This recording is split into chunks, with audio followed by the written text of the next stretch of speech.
اعوذ باللہ من الشیطان الرجیم بسم اللہ الرحمن الرحیم ومن يرغب عن ملة إبراهيم إلا من سفه نفسه وَلَقَدِ اصْطَفَيْنَاهُ فِي الدُّنْيَا وَإِنَّهُ فِي الْآخِرَةِ لَمِنَ الصَّالِحِينَ إِذْ قَالَ لَهُ رَبُّهُ أَسْلِمْ قَالَ أَسْلَمْتُ لِرَبِّ الْعَالَمِينَ وَوَصَّى بِهَا إِبْرَاهِيمُ بَنِيهِ وَيَعْقُوبَ يَا بَنِيَّ إِنَّ اللَّهَ اصْطَفَى لَكُمُ الدِّينَ فلا تموتن إلا وأنتم مسلمون صدق اللہ العظیم رب اشرح لی صدری ویسر لی امری واحلل عقدۃ من لسانی یفقہوا قولی ومن یرغب اور کون روگردانی کر سکتا ہے ہم ملت ابراہیم علیہ السلام کے طریقے سے اللہ سوائے من اس کے سفیہا جس نے بے وقوف بنایا نفسہو اپنے آپ کو وَلَقَدْ اور یقیناً اصْطَفَيْنَاهُ ہم نے اس کو چن لیا فی الدنیا دنیا میں وَإِنَّهُ اور بے شک وہ فی الآخرت آخرت میں لمن الصالحین یقیناً نیک لوگوں میں سے ہوگا اذ یاد کرو اس وقت کو جب قالا کہا لہو اسے ربہ اس کے رب نے اسلم اطاعت اختیار کر یا دوسرا معنی فرما بردار بن جا قال اس نے کہا اسلم تو میں نے فرما برداری اختیار کی یا میں نے اطاعت اختیار کی رب العالمین تمام جہانوں کے رب کی ووصى اور حکم دیا بہا اسی کا یعنی اس ملت کا اس طریقے کا ابراہیم علیہ السلام نے بنی ہے اپنی اولاد کو و یعقوب اور یعقوب علیہ السلام نے یا بنی اے میرے بیٹو ان اللہ بے شک اللہ تعالی نے اصطفیٰ چن لیا لکم تمہارے لیے الدین دین اسلام کو فلا تموتن پس تمہیں موت نہ آئے الا مگر وانتم اس حال میں کہ تم مسلمون فرما بردار ہو حضرت ابراہیم علیہ السلام کا ان کے واقعات کا سلسلہ جاری ہے بنی اسرائیل کے واقعات کے بعد وَمَنْ يَرْغَبُ عَنْ مِلَّةِ إِبْرَاهِيمَ إِلَّا مَنْ سَفِهَ نَفْسَهُ اور کون روگردانی کر سکتا ہے یعنی منہ موڑ سکتا ہے اعراض کر سکتا ہے ابراہیم علیہ السلام کے طریقے سے سوائے اس آدمی کے جس نے اپنے آپ کو بیوقوف بنا لیا مطلب یہ ہے کہ ابراہیم علیہ السلام کے طریقے سے صرف وہ منہ موڑ سکتا ہے اس کو چھوڑ سکتا ہے جس نے اپنے آپ کو بیوقوف بنا لیا دنیا کے اندر تو بیوقوف اس کو کہا جاتا ہے جو دنیاوی معاملات کے اندر سادہ ہو تو لوگ اس کو بیوقوف کہتے ہیں جبکہ اللہ تعالیٰ کی نگاہ میں بیوقوف انسان وہ ہے جو اپنی آخرت کا نقصان کرنے والا ہو جو اپنی آخرت کا نقصان کرتا ہے چاہے دنیاوی لحاظ سے کتنا ہی عقل مند تصور کیوں نہ کیا جاتا ہو حقیقت کے اندر وہ بیوقوف ہے حدیث میں بھی آپ صلی اللہ علیہ وسلم نے اس کی وضاحت کی کہ بیوقوف آدمی وہ ہے کہ جو اپنی خواہشات کے پیچھے چلتا ہے اور اللہ سے امیدیں جو ہے نا رکھتا ہے، دنیا میں اپنی خواہش کے مطابق زندگی گزار رہا ہے اور امید یہ ہے کہ اللہ مجھے معاف کر دے گا، یہ بیوقوف آدمی ہے۔ یعنی ایک آدمی ایک راستے پر جا رہا ہو اور منزل کوئی اور سوچ رہا ہو۔ آپ غازی کی بس میں بیٹھے ہوئے ہوں، غازی کی طرف جا رہے ہوں، اور ذہن میں آپ یہ بٹھا دیں کہ جب بس سے میں اتروں گا تو میں حضروں کو پہنچ جاؤں گا، تو اس سے بڑی بیوقوفی کیا ہو سکتی ہے؟ دنیا کے اندر اللہ تعالیٰ نے جنت اور دوزخ کے راستے واضح کر دیے۔ ایک آدمی دوزخ کے راستے پر جا رہا ہے اور امید وہ رکھتا ہے کہ میں جنت کو پہنچ جاؤں گا، تو یہ سب سے بڑی بیوقوفی تو یہی ہے۔ اس لیے اصل میں عقل مند وہ ہے کہ جو اپنے عمل کا احتساب کرے اور اپنی اللہ تعالیٰ کی اطاعت و فرمانبرداری کے راستے پر چلے۔ اور حضرت ابراہیم علیہ السلام کا طریقہ کیا ہے، اگلی آیت کے اندر خود اللہ نے اس کی وضاحت کر دی ہے کہ ابراہیم علیہ السلام کا طریقہ کیا تھا۔ وَلَقَدِ اصْطَفَيْنَاهُ فِي الدُّنْيَا، اور یقیناً ہم نے اس کو دنیا میں چن لیا تھا۔ کس کام کے لیے؟ اللہ رب العزت کی دین کی دعوت، اس کی اشاعت اور اس کے غلبے کے لیے۔ یہ عظیم الشان کام اللہ رب العزت جن لوگوں سے دنیا میں لیتا ہے، حقیقت کے اندر اللہ تعالیٰ ان کا خود انتخاب کر لیتا ہے۔ آج امت مسلمہ کی جب ذمہ داری لگائی تو سورہ حج کی آخری آیت آپ پڑھ، اس میں ہے وَجَاهِدُوا فِي اللَّهِ حَقَّ جِهَادِهِ وَاجْتَبَاكُمْ، فرمایا کہ اللہ کے راستے میں اس طرح جہاد کرو جس طرح جہاد کرنے کا حق ہے۔ وَاجْتَبَاكُمْ، اللہ تعالیٰ نے تمہیں چن دیا اس کام کے لیے، اللہ رب العزت کی دین کی سربلندی کے لیے، اس کی اشاعت، اس کی دعوت کے لیے جدوجہد کرنے والا آدمی وہی ہوتا ہے جس کو اللہ تعالیٰ خود چن لیتا ہے۔ اور اللہ تعالیٰ کا انتخاب یہ عدل پر مبنی ہوتا ہے، ایسے ہی نہیں ہے کہ اللہ کسی کو چن لے کسی کو چھوڑ دے، لیکن وہ اللہ کا منتخب بندہ ہوتا ہے جو اس عظیم الشان کام کے لیے اپنی دنیا کی زندگی لگا دیتا ہے۔ وَإِنَّهُ فِي الْآخِرَةِ لَمِنَ الصَّالِحِينَ، اور بے شک وہ آخرت میں نیک لوگوں میں سے ہوگا، یعنی کامیاب ہوگا۔ نیک لوگ کامیاب ہوں گے آخرت میں، تو وہ بھی کامیاب لوگوں میں سے ہوگا۔ اذ قال له ربه اسلم قال اسلمت لرب العالمین، یاد کرو اس وقت کو، یا تصور میں لاؤ اس وقت کو جب اللہ رب العزت نے ابراہیم علیہ السلام سے کہا اسلم، تو اس نے کہا کہ اسلمت لرب العالمین۔ اسلم کا معنی ہوتا ہے، ایک معنی اس کا یہ بھی آپ کر سے مسلمان بن جا، اطاعت اختیار کر۔ اسلم کا معنی یہ ہوتا ہے کہ ایک آدمی اپنے سر کو تسلیم کر لے، تسلیم خم کر لے، اللہ رب العزت کے ہر حکم کے سامنے ایک آدمی جھک جائے۔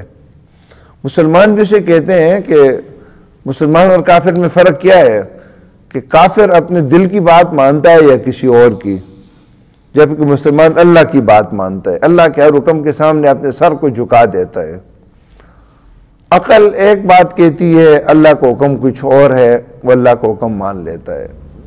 خواہشات کوئی اور راستہ چاہتی ہیں، اللہ کا حکم کوئی اور راستہ چاہتا ہے، اللہ کے حکم کے راستے پر وہ چل پڑتا ہے۔ اصل مسلمانی تو یہی ہے۔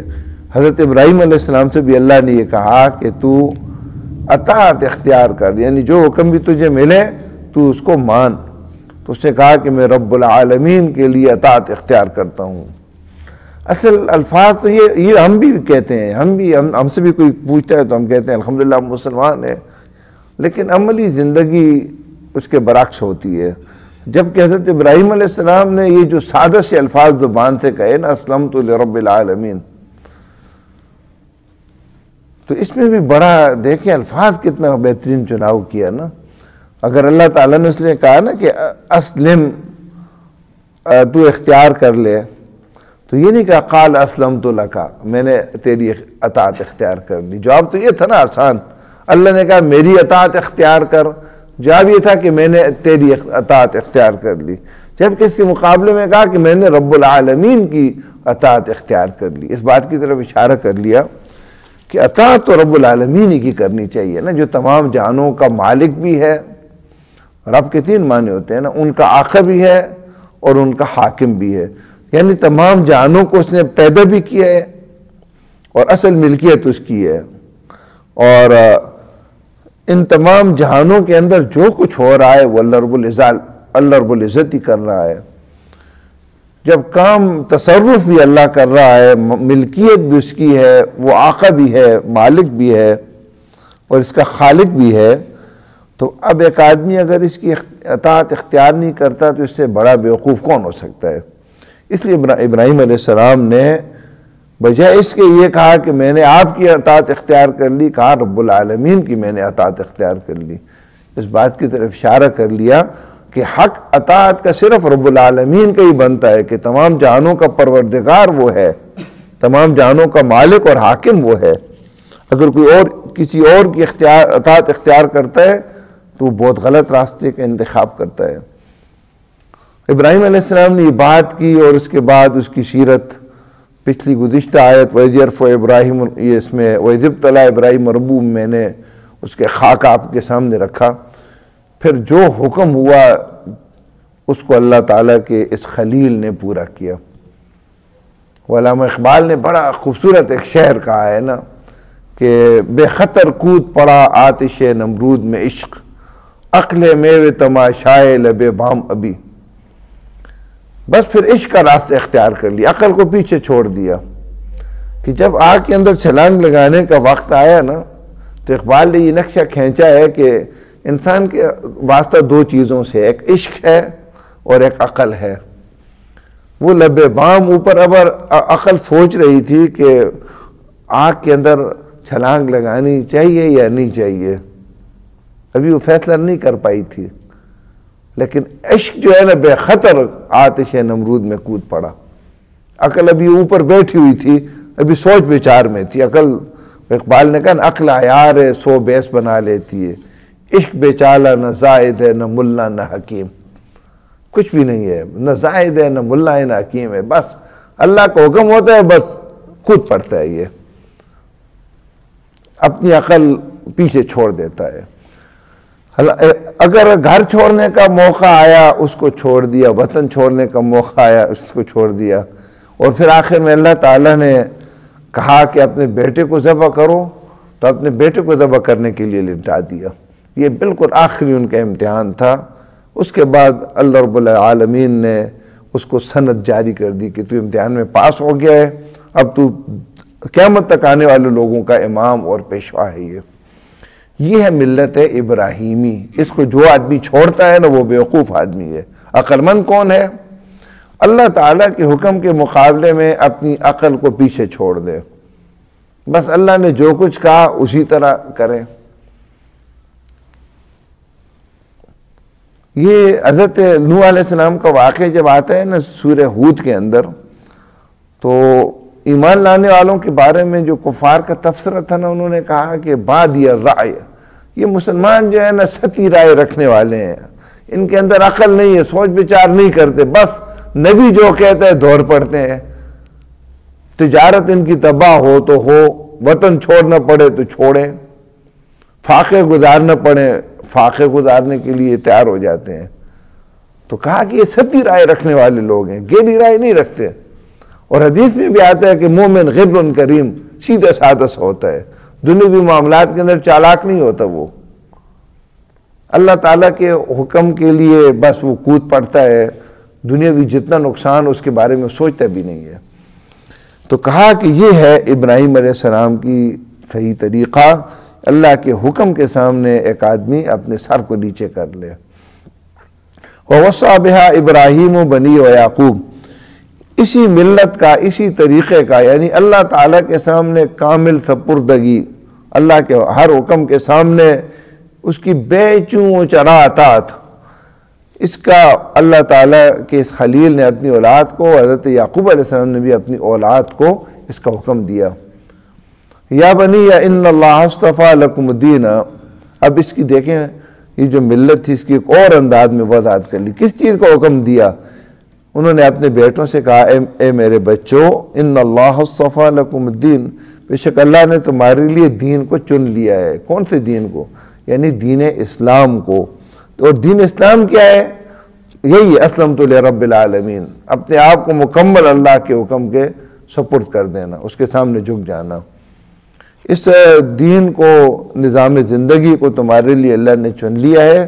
فَلَا تَمُوتُنَّ إِلَّا وَأَنْتُمْ مُسْلِمُونَ، پس تمہیں موت نہ آئے مگر اس حال میں کہ تم مسلمان ہو، فرما بردار ہو۔ یعنی موت کا فرشتہ جب تمہارے پاس تمہاری روح قبض کرنے کے لیے آئے، اس وقت اللہ تعالیٰ کی تم اطاعت اختیار کر رہے ہو۔ دیکھیں انتہائی جامع یہ جملہ ہے۔ ایک انداز تو یہ تھا نا کہ ابراہیم علیہ السلام یہ کہتے اور یعقوب علیہ السلام اپنی اولاد سے کہ بے شک اللہ تعالیٰ نے تمہارے لیے دین اسلام کو چن لیا ہے، اب تم اسی دین کے مطابق زندگی بسر کرو۔ مطلب تو یہی تھا، اسی دین کے مطابق تم زندگی بسر کرو۔ لیکن یہ بات کہنے کی بجائے کہا مگر تمہیں موت نہ آئے اس حال میں کہ تم اس وقت اللہ کی اطاعت اختیار کر رہے ہو۔ دیکھیں اس میں ایک تو دین کی وسعت ہمارے سامنے آ جاتی ہے۔ موت کا وقت، ہر آدمی کا وقت متعین ہے، غیر متعین نہیں، ہر آدمی کا وقت متعین ہے۔ کس آدمی نے کس زمین کے ٹکڑے پر اور کتنے بج کر کتنے سیکنڈ پر موت دینی ہے، سیکنڈ کے حساب سے وقت متعین ہے۔ اللہ نے بتایا نہیں ہے کسی کو، نہ کسی نبی کو بتایا، نہ کسی امتی کو، اور نہ بتانا یہ اللہ کا ایک بہت بڑا احسان ہے ہم پر۔ آج اگر کسی کو پتہ چل جائے نا کہ ٹھیک 5 سال 1 مہینے 2 دن اتنے گھنٹے اتنے سیکنڈ بعد وہ مر جائے گا، وہ کہے گا 5 سال ہیں اب، اس کے بعد کام کاج چھوڑ دے گا وہ۔ لیکن اللہ رب العزت نے انسانوں کی موت کا وقت متعین کر کے انسانوں کو کے لیے اس کو غیب کے اندر رکھ کر بہت بڑا احسان کیا ہے۔ اب ایک آدمی کو تو پتہ نہیں ہے کہ اس کی موت کس حال میں آئے گی۔ دیکھیں اس کی موت مسجد میں حالت نماز میں بھی آ سکتی ہے، رات چلتے ہوئے بھی آ سکتی ہے، بستر پر سوئے ہوئے بھی آ سکتی ہے، پانی یا کھانا کھاتے ہوئے بھی آ سکتی ہے، خاموشی کے دوران بھی آ سکتی ہے، گفتگو کے دوران بھی آ سکتی ہے، حالت بیداری میں بھی آ سکتی ہے اور سوتے ہوئے بھی آ سکتی ہے، باتھ روم کے اندر بھی آ سکتی ہے، بازاروں کے اندر بھی آ سکتی ہے۔ پتہ تو نہیں ہے کسی کو میری موت کس حال میں آئے گی۔ اس کا مطلب یہ ہے کہ اب اس کو ہر وقت اللہ کی اطاعت اختیار کرنا ہوگی مکمل طور پر، کوئی سیکنڈ بھی اللہ کی اطاعت سے باہر نہیں گزارے گا۔ ایک آدمی نے پورے جو ہے نا 23 گھنٹے اللہ کی عبادت کی اور آخری گھنٹے میں عبادت چھوڑ دی اور اس حال میں اس کو موت آ جائے۔ اس لیے اس کا مطلب یہ ہے کہ ہر وقت اللہ کی اطاعت کے اندر لگے رہنا ہی اس بات کی جو ہے نا علامت ہے کہ یہ آدمی اپنی موت حالت اطاعت کے اندر چاہتا ہے۔ ایک آدمی نے 2 گھنٹے 3 گھنٹے مسجد میں قرآن کی تلاوت کی، اس کے بعد باہر نکلا اور ویسے دل چاہ کہ ایک گانا سن لوں، اور گانا بس جو ہی لگائے اس وقت اس کی موت آ گئی۔ اس کی موت نافرمانی کی حالت میں آ گئی ہے نا۔ ایک آدمی مسجد کے اندر نماز پڑھ رہا ہے، غلط طریقے سے پڑھ رہا ہے، نہ اس کا رکوع ٹھیک ہے نہ اس کا سجدہ صحیح ہے، اس حال میں اس کی موت آ گئی تو یہ فرما برداری کی موت نہیں ہے۔ اور ایک آدمی اس کو رفع حاجت کی ضرورت پیش آئی، باتھ روم سے باہر اس نے اللہم انی اعوذ بک من الخبث والخبائث دعا پڑھی، اس کے بعد بائیں قدم باتھ روم کے اندر اس نے ٹوائلٹ کے اندر رکھا، اس کے بعد دائیں رکھا، دروازہ بند کیا اور اس کی موت آ گئی۔ حالت اطاعت کے اندر اس کی موت آ گئی ہے۔ مسئلہ یہ نہیں کہ موت کہاں آئے گی، مسجد میں آئے گی، گھر میں آئے گی، یا باتھ روم میں آئے گی، یا ٹوائلٹ کے اندر آئے گی۔ کئی نیک لوگوں کی موتیں ٹوائلٹ کے اندر آئی ہیں اور حالت اطاعت کے اندر آئی ہیں، اس وقت دین اسلام کے مطابق وہ کام کر رہے تھے۔ اس دین اسلام نے ہمیں رفع حاجت کا طریقہ بھی سکھایا ہے، اور اس دین نے دنیا کی حکمرانی کا طریقہ بھی ہمیں سکھایا ہے۔ یہ دین تو کامل دین ہے نا، مکمل ضابطہ حیات جب ہم اسے کہتے ہیں تو یہ مکمل دین اسلام ہے۔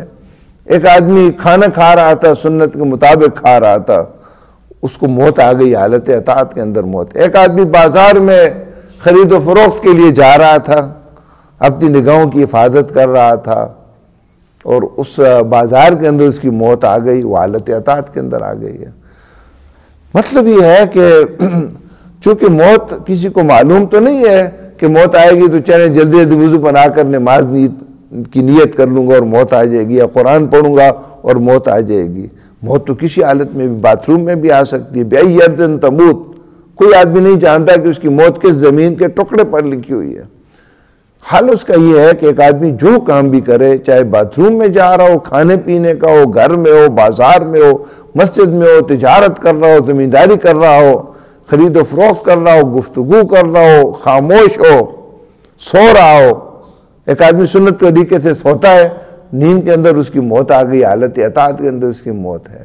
اس کا مطلب ہے 24 گھنٹے اللہ تعالیٰ کی اطاعت کے اندر رہنا ہوگا، اور جو ہی نافرمانی ہو جائے جلدی توبہ کرنی ہوگی۔ کہیں ایسا نہ ہو کہ یہ نافرمانی کا داغ اس کے اوپر لگا ہوا ہو اور اس کی موت آ جائے، تو یہ حالت اطاعت کی موت تو نہیں ہوگی نا۔ دوسری بات اس میں یہ بھی ہے کہ نبی اکرم صلی اللہ علیہ وسلم نے ایک حدیث میں فرمایا کہ تم جس طرح جیو گے اس طرح تم مرو گے، اور جس طرح تم مرو گے اس طرح تم اٹھائے جاؤ گے۔ یہ 4 چیزیں فرمائے برابر ہوں گی۔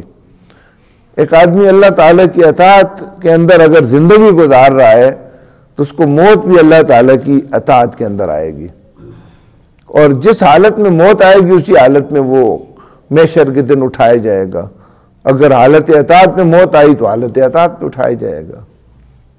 اگر سبحان اللہ، الحمدللہ، استغفر اللہ کہہ رہا تھا، لا الہ الا اللہ محمد رسول اللہ کا، اشہد اللہ الہ الا اللہ وحدہ لا شریک، یہ کلمات کا اس کی موت آ گئی،